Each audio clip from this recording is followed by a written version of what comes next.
সৈয়দনা আদম পৃথিবীতে আসলেন, এসে থাকতে শুরু করলেন। দিন গড়িয়ে রাত আসে, মাস গড়িয়ে বছর আসে, বছর যায় বছর আসে।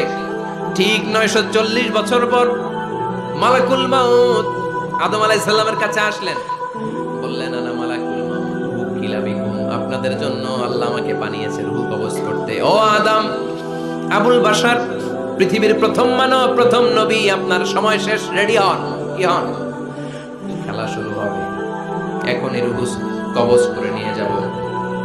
সৈয়দনা আদম বলে, এখন আসছো কেন? আমার আরো 60 বছর বাকি আছে।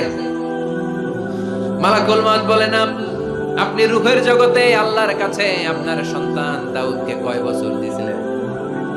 60 বছরের জন্য 940 বছর আপনার জন্য লেখা। আমি এখন আপনার রূহ কবজ করতে চাই। সৈয়দনা আদম বলে, আমি মানি না, আমি কাউকে দেই নাই। 60 বছর আমি দেই নাই, আমি আরো বাঁচবো, আমি আরো বাঁচবো, 60 বছর আমি বাঁচবো, আমি দেইতেই নাই। মেয়ে যাও। মালাকুল মাউত আল্লাহর যে বলে, আল্লাহ দেয় নাই বলে, আসলে ভুলে গেছে। আসলে আফাতুল ইলমি আন-নিসিয়ান, মানুষ ভুলে যায়, মানুষ বড্ড ভুলে যায়। আমরা অনেক সময় খাইয়াও কই খাই নাই।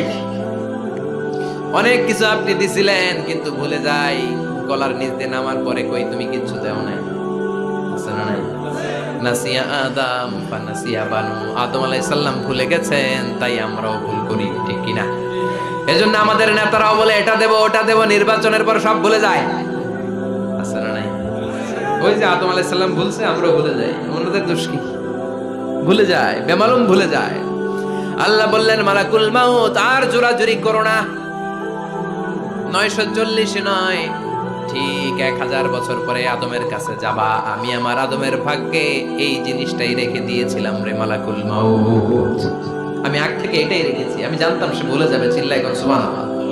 তার মানে পৃথিবীর সবচাইতে লম্বা মানুষ, 60 হাত লম্বা, এত শক্তিশালী আদম আলাইহিস সালাম শ্রীলঙ্কাতে প্রথম নেমেছিলেন। এক লাফ দিলে আধা মাইল চলে যায়। সুবহানাল্লাহ। কি লম্বা মানুষ। আদম আলাইহিস সালাম চলে গেলেন। ওনার পরের নবী ইদ্রিস আলাইহিস সালাম, উনি মরে নাই। ইদ্রিস আলাইহিস সালাম মরছে, কে বলছে? উনিও মরেছেন। তবে ওনার মৃত্যুর আজীব এক ঘটনা আছে, অনেক লম্বা কথা। এক ফেরেশতার সাথে ওনার বন্ধুত্ব হয়েছিল। বলেছিলেন, আমি আকাশ দেখতে চাই, আল্লাহর কাছে অনুমতি চাই। আল্লাহ বলল, ঠিক আছে, ইদ্রিসকে আকাশে ঘুরাও। প্রথম আকাশে ঘুরলেন, দ্বিতীয় আকাশে ঘুরলেন, তৃতীয় আকাশে ঘুরলেন, চতুর্থ আকাশে ঘুরলেন। ইন দ্য মিন টাইম চতুর্থ আসমানে মালাকুল মাউত পৃথিবীর দিকে নেমে আসছিল। ওই ফেরেশতা বলে, মালাকুল মাউত আপনি কই যান? মালাকুল মাউত বলে, একটু আগে আল্লাহ ফরমান জারি করেছে, চতুর্থ আসমানে আমার নবী ইদ্রিসের রূহ কবজ করো। সুবহানাল্লাহ। আমি বললাম, আল্লাহ আপনার পাঠানো নবী সৈয়দনা ইদ্রিস থাকে দুনিয়ায়, চতুর্থ আসমানে পামু কই? আল্লাহ কয়, কথা নাই, দৌড় দে। আমি দৌড় দিলাম, এসে দেখি ইদ্রিস আলাইহিস সালাম এখানে রেডি। সুবহানাল্লাহ। ওয়া রাফা'নাহু মাকানান আলিয়্যা। ইদ্রিস আলাইহিস সালামের রূহ কবজ দুনিয়ায় হয় নাই, চতুর্থ আকাশের মধ্যে হয়েছে। একটু চিৎকার করে পড়বেন সুবহানাল্লাহ। এরপরে সুলাইমান আলাইহিস সালাম, উনি তো মরে নাই, মরছে। উনি জিন চালাইতো, উনিও মরবে। শক্তিশালী একজন নবী ছিল। উনি মালাকুল মাউতকে বলেছিলেন, মালাকুল মাউত আমার মৃত্যুর সুয়াইয়া, সামান্য কিছু আগে আমারে বইলো, আমার একটা কাজ আছে। মালাকুল মাউত মৃত্যুর কিছু সময় আগে এসে বলল, সুলাইমান টাইম ইজ আপ, সময় শেষ, অল্প কিছু সময় বাকি, কি করবেন করেন। সাইয়েদনা সুলাইমান জিনদেরকে ডাকলো, ও জিনেরা, বিশাল একটা প্রজেক্ট আছে, প্রজেক্টে কাজ শুরু করো। আর কিছুদিনকে বলল, চারদিকে গ্লাস ফিটিং করা একটা রুম বানাও।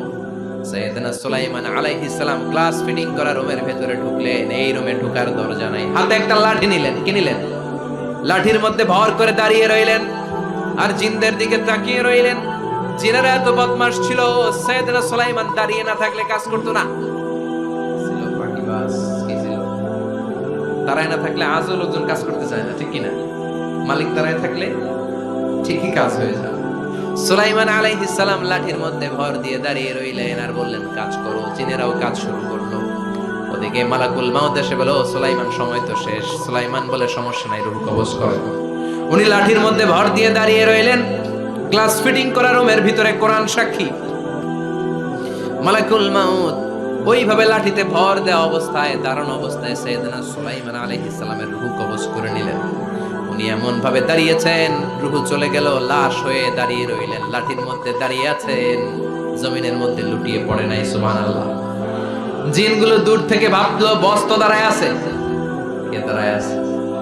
জিনেরা মনে করছে বস দাঁড়ায় আছে, কাজ করতে হবে। করতে করতে পুরা প্রজেক্টের কাজ শেষ। ইন দ্য মিন টাইম ঝিঝি পোকা, উই পোকা, যেই পোকা কাঠ খেয়ে ফেলে, এই কাঠ খাওয়ার পোকা সুলাইমান আলাইহিস সালাম লাঠির ভেতরে ঢুকে লাঠিও খেয়ে ফেলেছে। সাইয়েদনা সুলাইমান আলাইহিস সালাম ধপাস করে জমিনে পড়েছে। আর জিনেরা কয় হায় হায়, খালি খালি কাম করছে এতদিন। সুবহানাল্লাহ কবেন না? সুলাইমান আলাইহিস সালাম বাঁচতে পারেন, চলে গেলেন। মুসা আলাইহিস সালাম মরছে, উনি মরবে কেন? উনি তো খালি মারে। মরছে এক থাপ্পড়ে ফেরাউনের বাবুর্চি নাই। মুখের আগে হাত চলতে কয়েকজন, এর মধ্যে মুসা আলাইহিস সালাম আছে না নাই? মালাকুল মাউত মানুষের আকৃতিতে অনুমতি না নিয়ে ঘরের ভেতরে ঢুকে গেল। ঢুকে বলে আনা মালাকুল মাউত, আমি মৃত্যুর ফেরেশতা। তো কি চাও? জিতু আন আকবাদা রূহাক, আপনার রূহ কবজ করতে আসছি। কিন্তু মুসা আলাইহিস সালাম দেখতেছেন দিব্য একজন মানুষ, কি দেখে? আবার সালাম দেয় নাই, অনুমতি নিয়েও ঢুকে নাই। অমিয়া অনুমতি নিয়ে ঘরে ঢোকার দরকার আছে না নাই? মুসা আলাইহিস সালামের মেজাজ বড় গরম। উনি বললেন কি করবি? কয় আপনারে মারবো। কয় এদিকে আয়। মালাকুল মাউত মনে মনে ভাবে এতদিন সব মানুষগুলো আমারে দেখলে দিত দৌড়, আজকে মনে হয় আমারে দিতে হবে দৌড়। এক পা গায়ে দুই পা পেছায় সাহস করে সামনে গেলেন। আবার মুসা আলাইহিস সালাম দিলেন এরকম থাপ্পড়। ফাসাক্কাহু ফাফাকু আইনা, বুখারীর বর্ণনা, এক থাপ্পড়ে চোখ নাই। ঠিকই মালাকুল মাউত দৌড়, এক দৌড়ে আল্লাহর কাছে। আল্লাহ বললেন রাখো, এটা মুসা আলাইহিস সালাম, তার মেজাজ বড্ড গরম, আমাকে কথা বলতে হবে। আল্লাহ বললেন মুসা, বুখারীর বর্ণনা, গরুর পিঠের উপর হাত রেখে দাও। রাখা হলো। তোমার হাতের নিচে গরুর যত পশম, প্রত্যেক পশমের বিনিময়ে এক এক বছর করে হায়াত বাড়িয়ে দিলাম। মুসা আলাইহিস সালাম অনেক চালাক নবী। উনি বললেন আল্লাহ, আমার হাতের নিচে যদি গরুর 2000 পশম থাকে, তার মানে 2000 বছর হায়াত বাড়িয়ে দিলেন। কিন্তু এক্সট্রা হায়াত যখন শেষ হয়ে যাবে এরপরে কি হবে? আগে ওইটা বলেন। আল্লাহ বললেন সুমাল মাউত, তারপরে তো মুসা মরতেই হবে, আসতেই হবে। সাইয়েদনা মুসা আলাইহিস সালাম বললেন ফাল আনা, তাহলে আর দেরির দরকার নাই, এখনই আমি আপনার কাছে চলে যেতে চাই। মালাকুল মাউত মুসা আলাইহিস সালামের রূহ নিয়ে উড়াল দিলেন। সুবহানাল্লাহ। বাঁচতে পারছে? বিশ্বনবী মরে নাই, উনি ইন্তেকাল করেছেন। চিল্লায় এখন ঠিক কিনা? ইন্তেকালের আগে বিশ্বনবী প্রচন্ড অসুস্থ হলেন। মা আয়েশারে ডেকে বললেন, আয়েশা মনে হয় আমি বাঁচবো না। ওই যে খায়বার বিজয়ের দিন, খায়বার দুর্গ বিজয় করার পরে এক ইহুদি মহিলা আমারে দাওয়াত দিয়েছিল। ওই দাওয়াত খেতে যাওয়ার পরে গোশতের মধ্যে বিষ মাখানো হয়েছিল রে আয়েশা। ওই বিষ মাখানো খাসির গোশত খেয়ে যে ব্যথা আমার পেটে উঠেছিল, আজ আবার সেই ব্যথা উঠেছে। বিশ্ব নবী ওই বিষ খাওয়ানো গোশতের কারণে ইন্তেকাল করেছেন। তার মানে বিশ্ব নবী শাহীদ। জামা আল্লাহু বাইনা নবুওয়া ওয়া শাহাদা, আল্লাহ বিশ্ব নবীকে শুধু নবী বানায় নাই, শহীদ হিসেবে কবুল করেছে। সুবহানাল্লাহ কবেন না? প্রচন্ড অসুস্থ, উনি ছাড়া মসজিদে নববীতে কেউ ইমামতি করার সাহস পায় না। বিশ্বনবী বললেন আবু বকর তুমি যাও, আবু বকরও যায় না। বিশ্বনবী বললেন পানি আনো। বিশ্বনবী পানি দিয়ে ওযু করলেন। ওযু করে কয়েকজন সাহাবীকে ধরে উঠতে চাইলেন, আবার ধপাস করে বেহুশ হয়ে পড়লেন। বিশ্বনবী উঠতে পারে না। আবার বললেন ঠান্ডা পানি আনো। পানির ভেতরে বিশ্বনবী দুই হাত ঢুকিয়ে দিয়ে ঠান্ডা ভিজা হাত দিয়ে চেহারার মধ্যে মাসে করলেন আর বললেন ইন্নালিল মাউতিলা সাকারাত, হায়রে মৃত্যুর কি যন্ত্রণা, হায়রে মৃত্যুর যে কি কষ্ট। ও মিয়া, বিশ্বনবী যদি মৃত্যুর কষ্টে কাতরায়, আমাদের অবস্থা কি? আমাদের নসিবে কি আছে? আল্লাহ তুমি বাঁচাও, পড়ে না আমি। বিশ্বনবী কাঁদছেন, সাহাবারা একের পর এক দেখতে আসে, কান্নার রোল পড়ে গেল চারদিকে। বিশ্বনবীর কলিজার টুকরা নয়নের পুটুলি সাইয়্যিদাতুনা ফাতিমা বিশ্বনবীর কান্না সহ্য করতে পারে না। বিশ্বনবীকে ধরে ফাতিমা, সাইয়্যিদাতুনা ফাতিমা বিলাপ করা শুরু করে দিলেন, চিৎকার দিয়ে কান্নাকাটি শুরু করে দিলেন আর বললেন ওয়া কুরবাবা, ওয়া কুরবাবা, হায় হায় আমার বাবার কি কষ্ট, আমার বাবার কি কষ্ট হচ্ছে। বিশ্বনবী বললেন ফাতেমা তুমি কেঁদো না, আমার কষ্ট আজকের পরে আর থাকবে না। আজকে তোর বাবার সব কষ্ট বন্ধ হয়ে যাবে। কি যেন কানে কানে বললেন, ফাতেমা আরো কেঁদে দিল। আবার কানে কানে কি যেন বললেন, ফাতেমা হেসে দিল।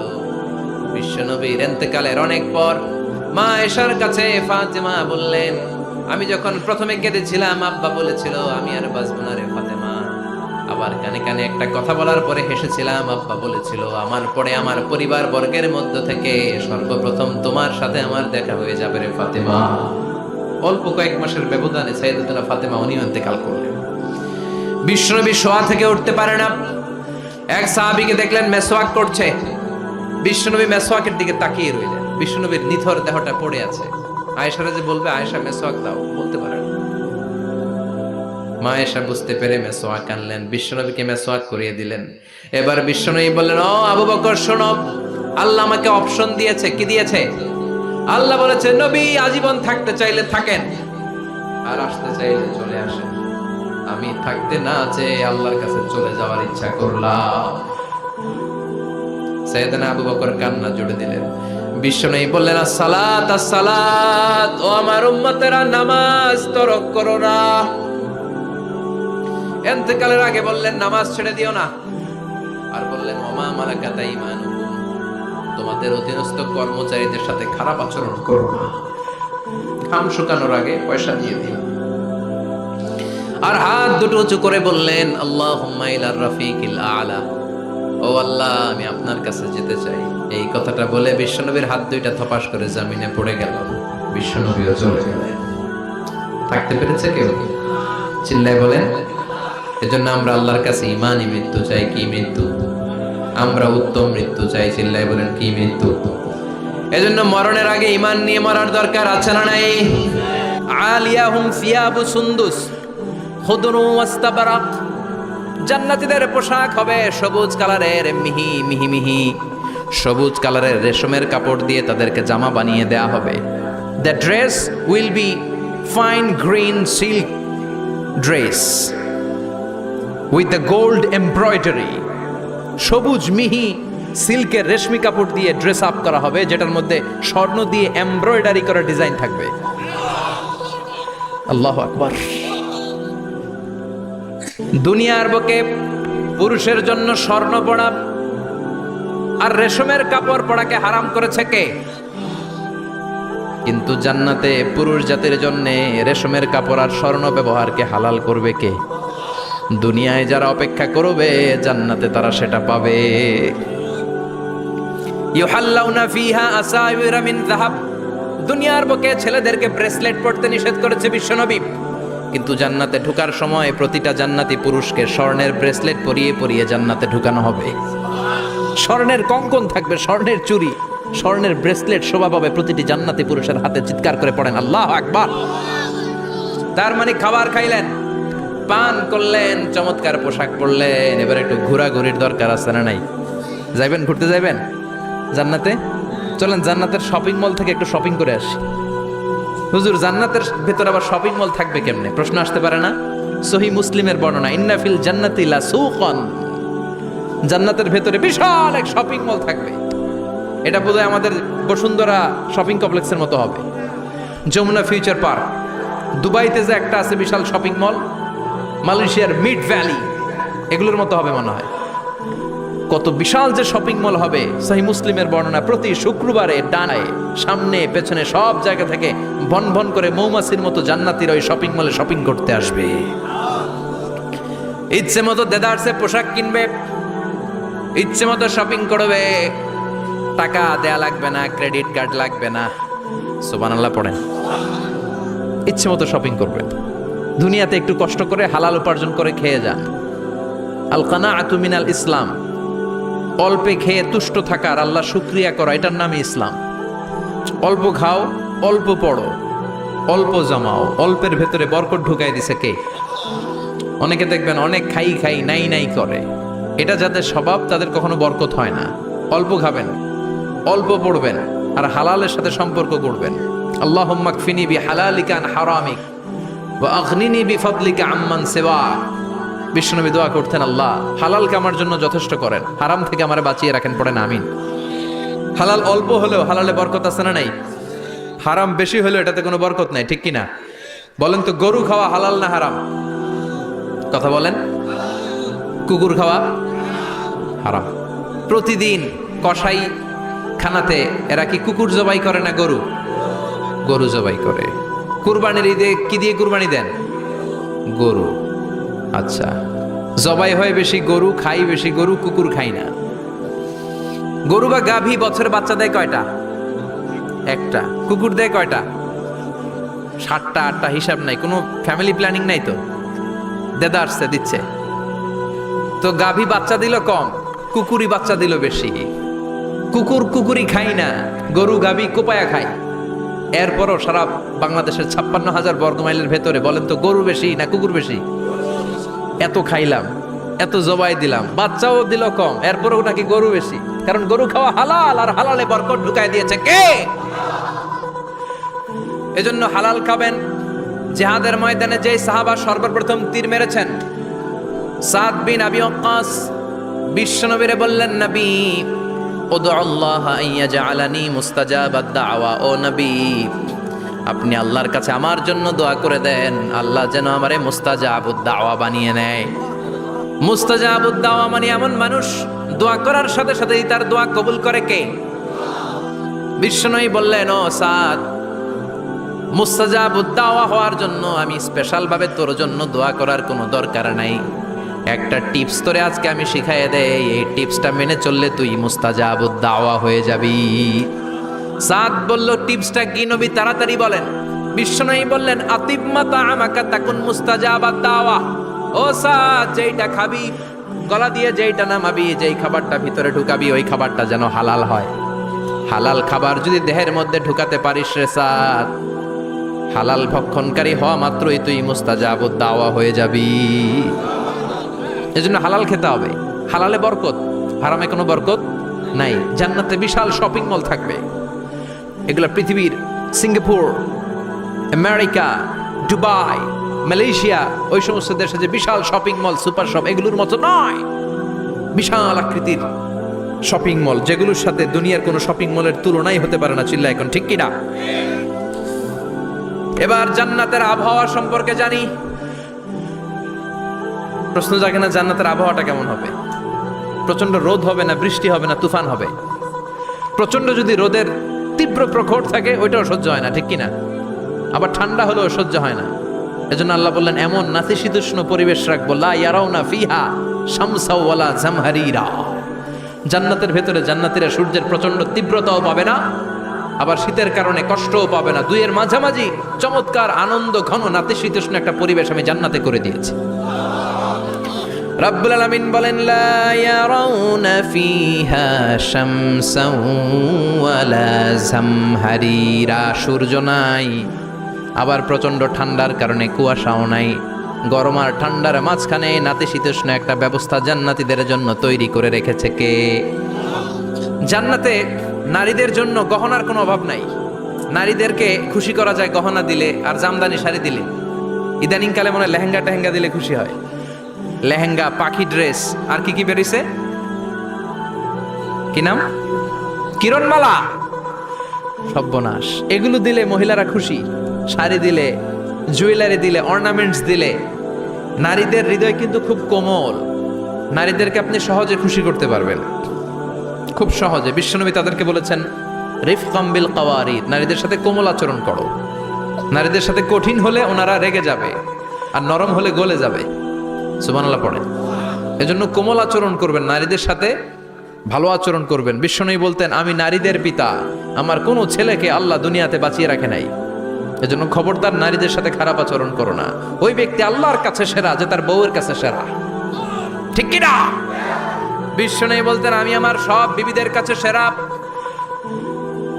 বিবিদেরকে বিশ্বনবী শ্রদ্ধা করতেন। বিশ্বনবী বলতেন, হুব্বিবা ইলাইয়া মিন দুনিয়াকুম সালাস, তোমাদের দুনিয়ার 3টা জিনিস আমার বড্ড ভালো লাগে। 1 নম্বরে আতিব, আতর মাখতে ভালো লাগে। 2 নম্বরে নেশা, নারীদেরকে আমার ভালো লাগে। 3 নম্বরে কুররাতু আইনি ফি সালাত, নামাজে দাঁড়ালে আমার ভালো লাগে। 3টা জিনিস বিশ্বনবী পছন্দ করতেন। আতিব মানে পারফিউম, উতুর। বিশ্বনবী বলতেন, আরবাউন মিন সুনানিল মুরসালিন, 4টা জিনিস সব নবীদের সুন্নাত। এক নম্বরে আল খিতান, সব নবীরা সুন্নাতে খাতনা করেছে। আরেক বর্ণনায় খিতানের জায়গায় এসেছে আল হায়া, মানে লাজুকতা, সব নবী লাজুক ছিলেন। 2 নম্বরে আন নিকাহ, সব নবী বিয়ে করেছেন। 3 নম্বরে আল উতুর, সব নবীরা আতর মেখেছেন। 4 নম্বরে আসওয়াক, সব নবীরা মেসওয়াক করতেন। সুবহানাল্লাহ পড়েন। কিন্তু নারীদের জন্য বিশ্বনবী আতর ব্যবহার করতে নিষেধ করেছেন। বিশ্বনবী বলেছেন আইয়ুমা ইমরাআতিন ইস্তাআতরাত, আতর মেখে কোন নারী পুরুষের দৃষ্টি আকর্ষণের জন্য যদি রাস্তা দিয়ে বেরোয়, যতগুলো পুরুষ তার দিকে তাকাবে তাদের সাথে জিনা করার গুনাহ ওই মহিলার আমলনামায় লেখা হয়ে যাবে। আমার বোনেরা, আমার মায়েরা, যাদের কানে আমার মাইকের আওয়াজ যাচ্ছে, খবরদার ঝাঁঝালো পারফিউম মেখে ঘর থেকে বেরোবেন না। আপনি পারফিউম দিতে চান, রাতের বেলা বেডরুমে স্বামীর কাছে যাওয়ার আগে পারফিউম মেখে যান। অথবা ডিওডোরেন্ট যদি মাখতে চান, আপনার আর্মপিটে এটা একেবারে জামার ভেতরে মাখবেন, যাতে বোরকার বাইরে এই গন্ধ না ছড়ায়। যতগুলো মানুষ গন্ধ পাবে তাদের সাথে জিনার গুনাহ আপনার হয়ে যাবে। খবরদার, নিজেকে সেভ করেন। এই হেজাব আপনার অহংকার, হেজাব আপনার আভিজাত্যের প্রতীক, এই হেজাব আপনার অধিকার। চিল্লায় বলে ঠিক কিনা? নারীবাদী যারা করে, নারী আন্দোলনের কথা যারা বলে, নারী অধিকারের কথা যারা বলে, এরা নারীদেরকে ঠকায়। এরা নারীকে বানিয়েছে বিজ্ঞাপনের ভোগের পণ্য। এরা নারীদেরকে উলঙ্গ আর অশ্লীল ভাবে সিনেমার পর্দায় তুলে ধরেছে। নারীদেরকে সম্মান দিয়েছে তো ইসলাম, যখন নারীদের কোনো সম্মান ছিল না। বিশ্বনবী বলেছেন না, দুনিয়া কুল্লুহা মাতা ওয়া খায়রু মাতা'id দুনিয়াল মারআতুস সালিহা। পৃথিবীতে যা দেখো চোখ দিয়ে সব সম্পদ, আর এই সব সম্পদের মধ্যে সবচেয়ে দামি সম্পদ হচ্ছে নেককার নারী। এদের পেটগুলার বিশ্বনবী খনি বলেছে, খনি। এই নারীদেরকে যদি কোরআন পড়ান, ইসলাম পড়ান, এই নারীদেরকে যদি হাদিস শিখান, হেজাব দিয়ে তাদের সিকিউরিটি যদি নিশ্চিত করেন, এই পেট থেকে বড় বড় আল্লাহর ওলি বের হবে, হাফেজে কোরআন বের হবে, মুফাসসিরে কোরআন বের হবে। আর এই নারীদেরকে জি বাংলা স্টার জলসা যদি দেখতে দেন, হেজাব যদি না পড়ান, ইসলাম যদি না শিখান, ওই পেট থেকেই বড় বড় ডাকাত বেরোবে, টেন্ডারবাজ, চাঁদাবাজ, সুদখোর, ঘুষখোর, এগুলো বেরোবে। পেটগুলা খনি, এই খনির কি কাজে লাগাবেন? The choice is years, the decision is years. সিদ্ধান্ত আপনার। আপনার একটা শক্ত সিদ্ধান্ত আপনার ফ্যামিলিটারে জান্নাতি বানাতে পারে, আর আপনার একটা দুর্বল সিদ্ধান্ত আপনাদের সবাইরে জাহান্নামের অতল গহ্বরে তলিয়ে দিতে পারে। এজন্য সিদ্ধান্ত আপনার, সিদ্ধান্ত নিতে হবে। নারীরা অলংকার পেলে খুশি হয়ে যায়, তাদেরকে আল্লাহ অলংকারের বোঝাই বস্তা বস্তা অলংকার দিবে। তারা কসমেটিক্স পেলে খুশি হয়ে যায়। জান্নাতে মনে কোনো কসমেটিক্স নাই, আছে? ওনারা কসমেটিক্স নিয়ে ব্যস্ত থাকবে। আর পুরুষদের জন্য আল্লাহ তাআলা হুরুল জান্নাহ, জান্নাতের হুরদের ব্যবস্থা করেছে। আল্লাহ বললেন হুরুল জান্নাহ, জান্নাতের হুর পরীরা থাকবে পুরুষদের জন্য। আল্লাহ বললেন এদের বৈশিষ্ট্য হলো আজওয়াজুন মুতাহহারা, পবিত্রা। দুনিয়ার নারীদের মাসিক হয়, দুনিয়ার নারীদের পিরিয়ড হয়, মেনস্ট্রুয়েশনাল পিরিয়ড হয়।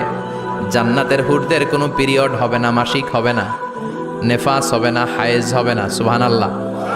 উরবান আতরাবা, হুরুন আইন, এদের ডাগর ডাগর চোখ থাকবে, মেঘ কালো কেশ থাকবে, হরিণের মতো চোখ, সুন্দরী, রূপবতী, গুণবতী, অপ্সরা, প্রিয়ংবদা, সুহাসিনী, সুকেশিনী, সুভাষিনী, অশুভম বর্ষা, মেঘ কালো কেশ, দেখলে পাগল পাড়া হয়ে যাবে জান্নাতীরা। ওয়া কাওয়াইবা আতরাবা, বয়স হবে কম, অসাধারণ সুন্দরী, অসাধারণ সুন্দরী হবে তারা। আনশানাহুন্না ইনশা, আল্লাহ বললেন স্পেশাল ভাবে সৌন্দর্যের আলোকচ্ছটা করে আমি তাদেরকে বানিয়েছি তোমাদের জন্য। দুনিয়ার বুকে চোখটারে নিচের দিকে নামাও। ও মুসলমান, লোয়ার ইউর গেজ, সুন্দরী নারী দেখে তাকিও না, জান্নাতের হুর পরীরা তোমাদের অপেক্ষায় আছে। চোখ নামাও, lower your gauge, lower your eyesight, চোখ নিচের দিকে রাখো। জান্নাতের হুর পরীরা তোমাদের জন্য, দে আর ওয়েটিং ফর ইউ। লাম ইয়াতমিসুন্না ইনসুন ক্বাবলাহুম ওয়ালা জান, জিন কিংবা মানুষের কেউ কোনোদিন ওই হুরদের গায়ে টাচ দেয় নাই। তার মানে ইনট্যাক্ট রেখেছে আপনাদের জন্য। এত সুন্দর, এত ফর্সা, এত চমৎকার হবে এদের স্কিন। গোশতের ভেতরে, মাংসপেশির ভিতরে যে রগের ভেতরে রক্তের চলাচল দেখা যাবে, হাড্ডির ভেতরে যে মজ্জাগুলো নড়ছে কাঁপছে এগুলো দেখা যাবে। জান্নাতে পুরুষদের জন্য এই হুরদের ব্যবস্থা করে রাখবে কে? তার মানে আপনার মনে যা চাইবে মনে যেটা ভাল লাগবে সব আপনাদের জন্য আছে না নাই? ওয়ালাকুম মা তাশতাহি আনফুসুহুম ওয়ালাকুম ফিহা মা তাদদাউন নুজুলাম মিন গফুরির রহিম। আপনার মনে যেইটা চাইবে সবটাই আপনি জান্নাতে পাবেন। সুবহানাল্লাহ পড়েন। সব পাবেন। দুনিয়াতে আমাদের নাজ নেয়ামত আনন্দ সুখ আল্লাহ নষ্ট করে দেয় তিনটা জিনিস। চিৎকার করে বলতে হবে কয়টা জিনিস? এক হচ্ছে অসুস্থতা। অসুস্থ হইলে কিছু ভাল লাগে? সুস্থ থাকলে সব কিছুর স্বাদ আহ্লাদ স্বাচ্ছন্দ্য আরাম আয়েশ ভোগ করা যায়, ঠিক কিনা? নাম্বার 2 হচ্ছে বার্ধক্য। যৌবন বয়সে যে আরাম মজমাস্তি করা যায়, বুড়ো হয়ে গেলে কি সে আরাম আয়েশ করা যায়? যায় না। 3 নম্বরে হচ্ছে মৃত্যু। সব আরাম রে ব্যারাম করে দেয় মৃত্যু এসে। তাহলে 3টা জিনিস আমাদের আনন্দের মাঝখানে এসে ব্যাঘাত ঘটায়। 1 হলো অসুস্থতা, 2 হলো বার্ধক্য, 3 হলো মরণ। আল্লাহ কয় 3টারে জান্নাত থেকে আউট। 3টা জিনিসই জান্নাত থেকে আউট। ইউনাদি মুনাদির এক ফেরেশতা এসে বলবে, ইয়া আহলাল জান্নাহ ইন্না লাকুম আন তাসিহু ফালা তাসকামু আবাদা। জান্নাতে আজীবন সুস্থ থাকবা, আর কোনোদিন ব্যারামে ধরবে না। ওয়া ইন্না লাকুম আন তাশাব্বু ফালা তাহরামু আবাদা। আজীবন জান্নাতের ভেতরে যুবক থাকবা, বুড়া হবা না। ওয়া ইন্না লাকুম আন তাহইয়াউ ফালা তামুতু আবাদা। আজীবনের জন্য জান্নাতে বেঁচে থাকবা, মরণ তোমাদের ডিস্টার্ব করবে না। ডিস্টার্ব করবে না। কোনো মরণ নাই, কোনো অসুখ নাই, কোনো বার্ধক্য নাই, খালি আছে সুখ। কোনো ব্যারাম নাই, আছে খালি আরাম। কোনো ব্যারাম নাই, আছে খালি। আবার বিশ্বনবী বললেন, আহলুল জান্নাতে জুরদা ওয়া মুরদা ওয়া আবনাউ 30 ওয়া 30। জান্নাতীরা হবে জুরদা মুরদা। জুরদা মানে যার মুছ নাই, মুরদা মানে গায়ে পশম নাই। জান্নাতীদের কোনো দাড়ি গজাবে না। দুনিয়ার বুকে বিশ্বনবীর এই সুন্নাতটা নিয়ে যারা আমরা ঘুরে বেড়াই, জান্নাতে এই সুন্নাত ছাড়াই দাড়ি ছাড়া আপনাকে উঠায় দিবে কে? ওই সময় আপনার কোনো দাড়ি থাকবে না, দাড়িও থাকবে না, মোজ থাকবে না। আমাদের গায়ে অনেক সময় পশম হয় না, এরকম কোনো পশম থাকবে না। ও আবনাউ 30 ওয়া 30। এক বর্ণনা এসেছে সব জান্নাতি লোকদের বয়স হবে 33, পুরুষদের বয়স 33। আরেক বর্ণনা এসেছে 30। সুবহানাল্লাহ পড়েন। আর লম্বায় হবেন আপনারা 60 হাত লম্বা। লাম্মা খালাকাল্লাহু আদামা ওয়া কানা তুলুহু 60 যিরাআন। আল্লাহ যখন সাইয়েদনা আদম আলাইহিস সালামকে তৈরি করলেন, 60 হাত লম্বা করে তৈরি করলেন। আল্লাহ বললেন, তোমরাও যারা দুনিয়াতে নেক আমল করার পরে জান্নাতে যাবা, তোমরাও 60 হাত লম্বা হয়ে জান্নাতে ঢুকবা। তার মানে আরাম আর আরাম। জান্নাতে কোনো ব্যারাম আছে? খালি কি আছে? ওই জান্নাতে ঢুকবেন, জান্নাতীরা মজমাস্তি আনন্দ উৎসব উল্লাসে ফেটে পড়বে। আল্লাহ তখন ডেকে বলবে, গোলাম, দুনিয়ার বুকে কোরআনের ভেতর হাদিসের ভেতর নবীর কাছে আলেমদের মুখ নিঃসৃত কথা শুনে জান্নাতের যত নাজ নেয়ামত আমি দিব বলে তোদের ওয়াদা করেছিলাম, সব পেয়েছিস নাকি বল? সবাই কয় পাইছি। সবাই কি কয়? এক জান্নাতি হাত তুলে বলবে, আল্লাহ একটা পাই নাই। একটা? আল্লাহ কয় ওইটা আবার কি? কয় আমনেরে পাই নাই। সুবহানাল্লাহ কোন? আল্লাহ বলবে, কোরআন হাদিসে যা যা বলেছিলাম পেয়েছিস নাকি সব? জান্নাতীরা বলবে, সব পাই টু পাই পেয়েছি। আল্লাহ বলবেন, কোরআন আর হাদিসে আলেমদের মুখ থেকে জান্নাতের যত বর্ণনা শুনেছো সব পেয়েছো কিনা? কয় সব পাইছি। একজন কয় একটা পাই নাই। কি পাস নাই? কয় আমনেরে পাই নাই। কয় আমারেও পাবি, ধৈর্য ধর। উজুহুই ইয়াউমা ইযিন নাযিরা ইলা রাব্বিহা নাযিরা। আল্লাহু আকবার। আল্লাহ বিশাল একটা অধিবেশন ডাকবেন জান্নাতের ভেতর। বিশ্বনবী বলেন, বুখারীর বর্ণনা, ইন্নাকুম সাতারাউনা রাব্বাকুম আয়ানান কামা তারাউনা হাদাল কমার। পূর্ণিমার চাঁদের রাতে চাঁদটারে যত সুন্দর জ্বলজ্বলে জান্নাতে ঢুকতে পেলে 2 চোখ দিয়ে আল্লাহরে তেমনি দেখতে পাবা।